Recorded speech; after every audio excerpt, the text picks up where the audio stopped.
کے لیے وہ پڑھ دوں کہ آرٹیکل 19 ایگزیکٹلی کہتا کیا ہے، اور وہ جس کا منیب ذکر کر رہے ہیں اسلام، وہ آرٹیکل 19 کہتا ہے کہ اسلام کی عظمت یا پاکستان یا اس کے کسی حصے کی سالمیت، سلامتی یا دفاع، غیر ممالک کے ساتھ دوستانہ تعلقات، امن عامہ، تہذیب یا اخلاق کے مفاد کے پیش نظر یا تو توہین عدالت، کسی جرم کے ارتکاب یا اس کی ترغیب سے متعلق قانون کے ذریعے عائد کردہ مناسب پابندیوں کے تابع ہر شہری کو تقریر اور اظہار خیال کی آزادی کا حق ہوگا اور پریس کی آزادی ہوگی۔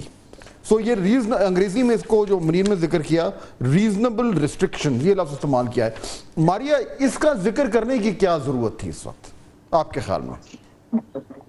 دیکھیں فہد صاحب، میرے نزدیک تو اس ملک کی بدقسمتی ہے کہ اس کے قیام سے لے کے 75 سال کے بعد بھی آج ہم اس بیسک نقطے پہ ہی اڑے ہوئے ہیں کہ یہاں پہ طاقت کا توازن کیا ہوگا، آئینی حدود کس کی ہوں گی، اور کس نے جو ہے یہاں پر حکومت چلانے ہیں۔ سو اس میں ہم صرف یہی بات کہہ سکتے ہیں کہ یہ چیزیں جو بہت پہلے سیٹل ہو جانی چاہیے تھی، کئی دہائیوں کا سفر ہم نے طے کیا، ہم نے مارشل لاز بھی دیکھے، ہم نے ملک کے 2 لخت ہونے کا ثانیہ بھی دیکھا، پاپولر لیڈرشپ کو اپنی آنکھوں کے سامنے شہید ہوتے ہوئے بھی دیکھا، لیکن اس کے باوجود ہمیں اتنی ابھی تک میچورٹی نہیں آئی کہ ہم یہ طے کر لیں کہ آئینی حدود کس کی کیا ہے، اس کو کیسے ایکسرسائز کرنا ہے۔ جو آئین کا آرٹیکل آپ نے پڑھا ہے بہت اچھی بات ہے۔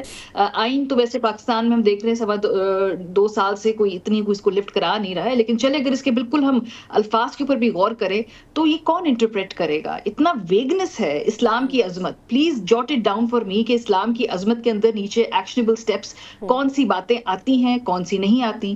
اتنی انٹرپریٹیشن کے لیے یہ وائڈ اوپن ہے، اور یہیں سے پرابلم شروع ہوتا ہے، بیکاز اگر کوئی جینوئن کیس بھی ہو جہاں پہ واقعی اس آرٹیکل کا اطلاق ہوتا ہے، ماضی کے اندر ہم نے دیکھا کہ اس قدر اس کو مس یوز کیا گیا کہ اب ایک سکیپٹسزم ہے، ایک ڈر ہے، ایک خوف ہے۔ جب ریگولیشن کی بات ہوتی ہے، آئینی حدود کے اندر کام کرنے کی بات ہوتی ہے آرٹیکل 19 کی روشنی میں، تو بہت سارے لوگ اب اس کو انٹرپریٹ یہ کرتے ہیں کہ سینسرشپ کی بات ہوتی ہے۔ جو آوازیں پسند نہیں ہوں گی ان آوازوں کے اوپر تو اس کا اطلاق ہوگا، لیکن جو آوازیں ہماری ہم نوا ہیں یا ہمارے دل کے قریب بات کرتے ہیں ان کے اوپر شاید یہ اطلاق نہ، اور ہم نے یہ دیکھا ہے ماضی کے اندر۔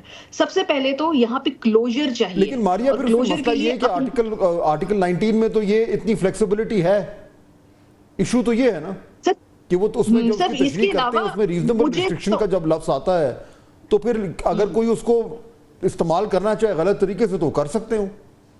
ایگزیکٹلی، اور یہ سوٹ کرتا ہے نا سر، یہی تو بات سوٹ کرتی ہے۔ مجھے تو پرابلم اس آئین کے آرٹیکل سے زیادہ اس کے اوپر ہے جو اس کو انٹرپریٹ کرے گا، جو اس کی تشریح کرے گا، جو اس کو اپلائی کرے گا۔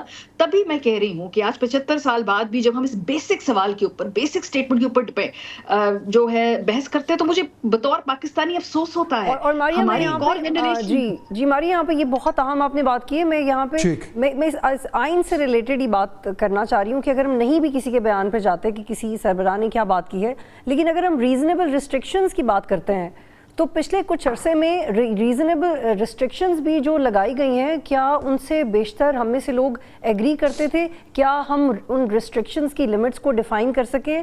اور کیا ایون ہم تنقید کو ڈیفائن کر سکیں کہ کس حد تک تنقید کوئی برداشت کر سکتا ہے؟ تو یہ تو لا ہی ویگ ہے، اس کی امپلیمنٹیشن تو ویگ ہوگی ہی، لیکن یہ اگر آپ قانون پڑھیں تو قانون بھی ویگ ہی لگتا ہے اس حوالے سے۔ جی بالکل، اور دودھ کے جلے ہوئے تو چھاچھ بھی پھونک پھونک کر پیتا ہے نا۔ کیا ماضی کے اندر ہم نے دیکھا نہیں قوانین کو کس طریقے سے یہاں پہ ایک پولیٹیکل ڈسینٹ کو کچلنے کے لیے، اور آج بھی ماضی میں بھی پاکستان کی ہسٹری بھری پڑی ہے۔ کون سا ایک ڈیکیڈ ہم اٹھائے جہاں پہ ہم اس کو مائکرو اسکوپ کے نیچے رکھ کے بات کریں؟ وہ ہم سب کو فیکٹس پتہ ہے۔ سو اسی لیے بات اب اسٹیٹمنٹ سے آگے ایکشنیبل سٹیپس کی بات ہوگی۔ تمام اسٹیک ہولڈرز کو بیٹھ کے بات کرنی ہوگی کہ بھئی اگر آگے چلنا ہے، آئینی حدود کیا ہے، کہ کس کو کس طرح سے امور حکومت چلانے ہیں۔ اب تو اسٹیٹمنٹ سے آگے کی بات گزر گئی ہے جی۔ ابھی پچھلے 10-12 سال میں ہم نے جو پولیٹیکل انسٹیبلٹی دیکھی ہے وہ اسی طاقت کے توازن کی لڑائی کی تھی نا۔ ابھی بھی سالو نہیں کرنا، ابھی بھی ہم نے صرف یہ بیسک سوال پہ بحث کرنی ہے، اور کتنا وقت ضائع کرنا ہے۔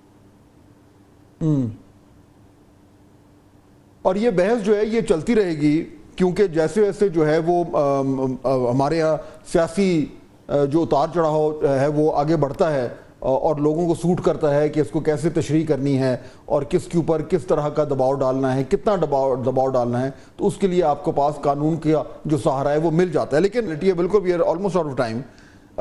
اس سے آپ کو لگتا ہے کہ پی ایم ایل این نے ایکچولی کچھ سیکھا ہے ایوالو کیا ہے. جو کچھ ان کے ساتھ ہوا پچھلے 5-6 سال میں, اس کی روشنی میں وہ اب کچھ رائٹ لیسنز انہوں نے لرن کیے یا جسٹ ریپیٹنگ دا مسٹیکس؟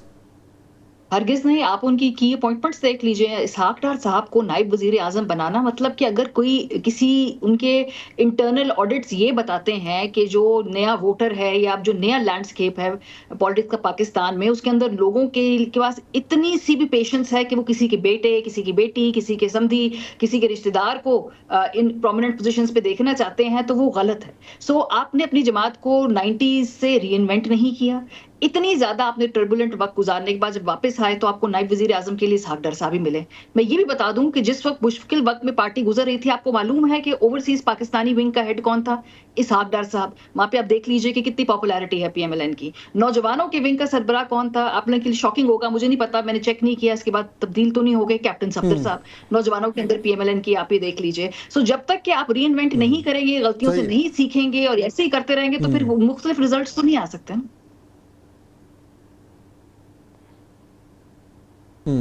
بالکل.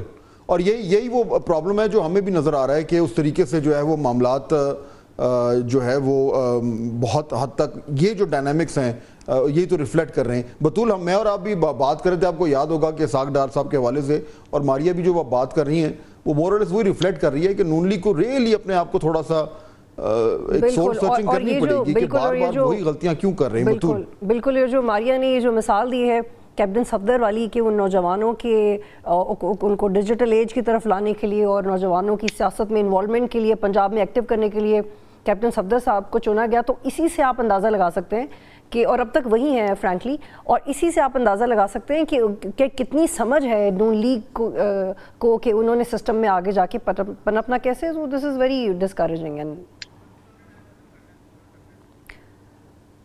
جی بہت شکریہ. ماریہ صاحب ہمیں جوائن کری تھی اور منیب صاحب ہمیں جوائن کرے تھے, اور انشاءاللہ دوبارہ ملاقات ہوگی. پروگرام دیکھنے کا شکریہ. اللہ حافظ. منیب, اگر ہم تھوڑا سا آگے چلیں پولیٹیکل سائڈ پہ, میں ابھی سوچ رہا تھا کہ پاکستان تحریک انصاف کا ایک بہت بڑا جو ان کا ایک وہ تھا, ایک اس کی اسپیشلٹی کہہ لیں یا ان کی اسکل کہہ لیں, وہ یہ تھی کہ they would make everything about them selves.